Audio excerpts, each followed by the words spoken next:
Hello everyone, I am back with a new blog. So আজকের ব্লগটা হচ্ছে birthday celebration নিয়ে। যদিও বার্থডে হয়ে গেছে প্রায় 2 সপ্তাহ হয়ে গেল, কিন্তু এখনও সেলিব্রেশন যেন চলেই যাচ্ছে। সো আজকে আমি এসেছি 90s ওল্ড রেস্ট্রো ক্যাফে বারাসাতে। লোকেশনটা আমি অবভিয়াসলি আমার ডেসক্রিপশন বক্সে দিয়ে দেবো, অবশ্যই চেক করে নিও। বার্থডের দিন বাড়িতে অবভিয়াসলি সেলিব্রেশন হয়েছিল, কিন্তু সেটা আর আলাদা করে ভিডিও করিনি, যেহেতু ওটা একটা প্রাইভেট মোমেন্ট ছিল। তো আজকে সমস্ত বন্ধুরা মিলে অ্যারেঞ্জমেন্ট করেছে 90s ওল্ড ক্যাফে। এটা পুরো নামটা হচ্ছে 90s ওল্ড রেস্ট্রো ক্যাফে। তো ওরা সময় মতো সবাই চলে এসেছে, আমরা একটু পরে এসেছিলাম। অ্যান্ড দেখতে পাচ্ছ ডেকোরেশন এখানে করেছে কত সুন্দরভাবে। আজকের সেলিব্রেশনটা কিন্তু শুধু আমার না, আমার আর গীতের একসাথেই হবে বার্থডে সেলিব্রেশন। আমার আর ওর একই দিনে জন্ম।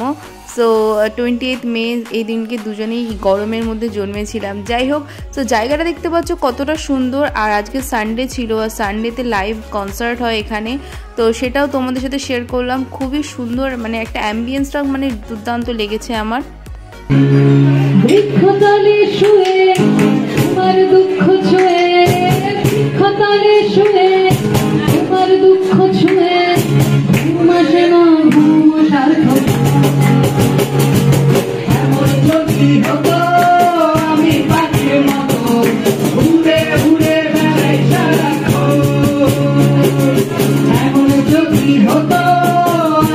বার্থডে সেলিব্রেশন, অ্যানিভার্সারি এরকম প্রাইভেট মোমেন্ট কাটানোর জন্য কিন্তু খুব ভালো একটা ক্যাফে।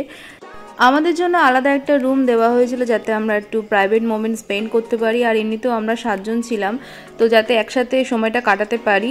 সানডেতে ওদের এখানে বড্ড বেশি ক্রেজ থাকে, নর্মাল ডেজে কিন্তু এতটা ক্রেজ থাকে না। আর সানডেতে আসার একটা আরও অন্যতম কারণ হলো এই লাইভ মিউজিক পারফরমেন্স। আর এখানে আমরা রেডি একদম কেক কাটার জন্য। ও আরেকটা কথা বলতে ভুলে গেছি, এখানে কিন্তু ডেকোরেশনের জন্য এক্সট্রা কোনো চার্জেস নেয়নি। যা বেলুনস অ্যান্ড যা ব্যানার, বার্থডে সব কিন্তু ওরা নিজের থেকে দিয়েছিল।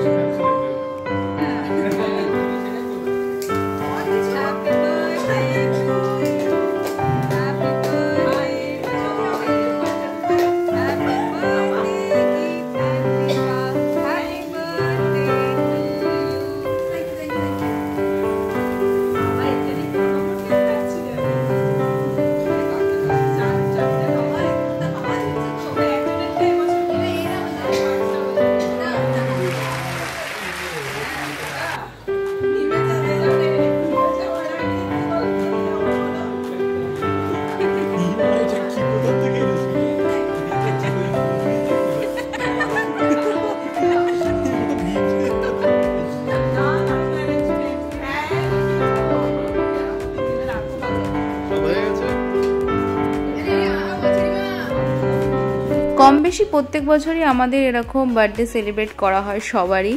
সো আমার আর গীতের বার্থডেটা সবসময় একসাথেই সেলিব্রেট করা হয়, যেহেতু আমাদের দুজনের birthday date same. And cake কাটার পর আমরা সবাই একটুখানি গল্প করছিলাম। বাইরে এত সুন্দর লাইভ মিউজিক হচ্ছে, পারফরমেন্স হচ্ছে, যে বেশ ভালোই লাগছিল। এরপর আমরা অর্ডার দিয়ে দিয়েছিলাম ভার্জিন মোহিটো। অ্যান্ড আসতে যথেষ্ট সময় লাগিয়েছে। এখানে সব ভালো, বাট দ্য থিং ইজ যে এখানে স্টাফটা অনেক কম, যে একজনই এত বড় রেস্টুরেন্টটা পুরোপুরি সামাল দিচ্ছে। সো যে কোনো জিনিস আসতে অনেকটা সময় লাগছিল। এবার আমাদের গল্পের বিষয় ছিল এটা যে আমার আর গীতের বার্থডে তো চলে গেল, আজকে আমাদের ট্রিট দেওয়ার কথা, ট্রিটটাও চলে গেল। সো এবার আস্তে আস্তে মিলনের বার্থডে আসছে, তারপরে ছোট মিলনের আসছে, তারপর আস্তে আস্তে সবার বার্থডে আসছে। তো সবাই প্রত্যেক ডিসাইড করা হচ্ছে যে সবাই কোথায় কোথায় বার্থডে ট্রিট দেবে। তো একের পর এক এবার পরপর আমাদের মোটামুটি খাওয়ার একদম জায়গা ফিক্সড হয়ে গেছে। মোহিতোটার প্রাইস কিন্তু খুব একটা বেশি বলবো না, বাট খেতেও কিন্তু খুব একটা আহামরি না, एकदम नॉर्मल যেরকম হয় প্রত্যেকটা দোকানে ওরকমই। यार मैं इतना सुंदर क्यों हूँ, पता नहीं ऐसा क्या है मेरे चेहरे में। নবরুণের থেকে শুনলে রিভিউ, তার মানে বুঝতেই পারছো যে মোহিতোটা খেতে যথেষ্ট ভালো ছিল। অ্যান্ড তারপরে আমরা অর্ডার দিয়েছিলাম বাসন্তী পোলাও আর মাটন ডাক বাংলো। আর এই যে চলে এসেছে। একটা ডাক বাংলোতে 6টা করে মাটনের পিস ছিল, আর তার সাথে ডিম ছিল। অ্যান্ড খেতে কিন্তু মোটামুটি ছিল, বাট মাটনটা আমার বড্ড বেশি মিষ্টি লেগেছে। আমার না, আমার সাথে ওদের সবারই মিষ্টি লেগেছে, বাট পোলাওটা ঠিকঠাক ছিল। ডাক বাংলোটা আরটু স্পাইসি হলে কিন্তু আজকের ডিনারটা বেশ ভালোভাবে জমে যেত। যাই হোক, খাওয়া দাওয়া শেষ করে বাইরে বেরিয়ে দেখতে পাচ্ছ বাইরের অ্যাম্বিয়েন্সটা কত সুন্দর, এখানে ওরা ছবি তুলছিল। আর আমারও মোটামুটি খাওয়া দাওয়া শেষ করে চলে এসেছি। অনেক ছবি রিলস অনেক কিছু বানানো হয়েছে। সো আজকের ভিডিওটা এখানে শেষ করি। আশা করি তোমাদের ভিডিওটা ভালো লেগেছে। ভালো লাগলে অবশ্যই like, comment, share and subscribe করে পাশে থেকো। আজকের ভিডিওটা এখানে শেষ করছি। চলো, টাটা।